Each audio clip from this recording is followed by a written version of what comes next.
My journey started in 2009. I was in college, and I was tired of hiding my skin. I was tired of feeling uncomfortable in my skin, so I went to a dermatologist. And he helped me very quickly understand that what needed to happen was I needed to be on a medication. I needed to be prescribed something. I won't use specific names of prescriptions. I was told not to. So he basically was like, this is a prescription you need to take, and by the way, you'll be taking it for the rest of your life.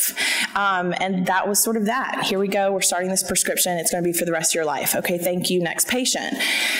And this idea of a commitment for my whole life, I mean, you make one for your partner, you make one with a college, with student debt, but, with a prescription for the rest of your life, it needs some time to sink in, right? But I just sort of went with it, and I was like, okay, we're going to do this, and I started taking this medicine, and over time, I realized, it might not be my best option because the side effects were as such. I mean, I did a lot of Googling. I tried often to talk with my dermatologist, this is happening, and he's one of a few, I think, doctors, and Dr. Friedman's so incredible, but this particular doctor I didn't feel like had the best bedside manner, and he was basically like, we need to schedule a different appointment to talk about side effects. We don't have time in this appointment. So basically, I was left to sort of struggle myself with these side effects of this medicine. So I decided to quit altogether. I was like, I'm quitting this. I'm going to go the homeopathic route. I'm going to try everything Amazon says. I'm going to look in the comment sections of reviews. Anything that says psoriasis, I'm buying. I did some crazy things for a few years.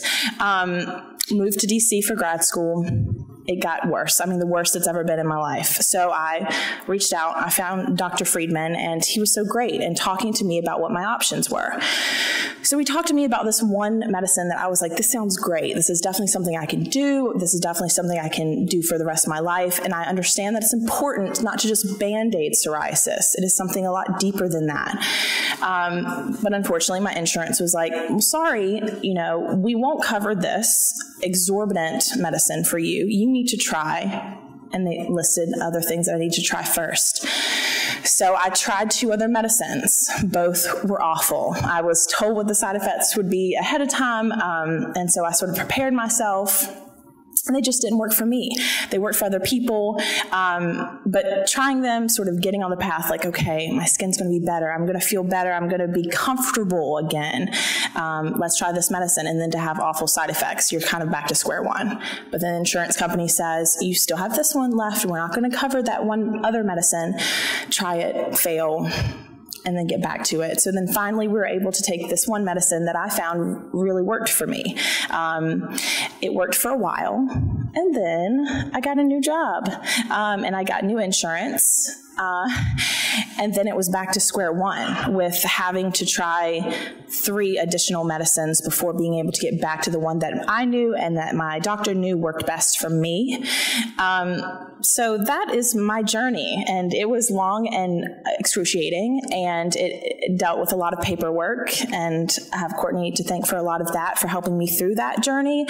But in the meantime, it's just sort of a weight and being uncomfortable, and that is my experience with step therapy.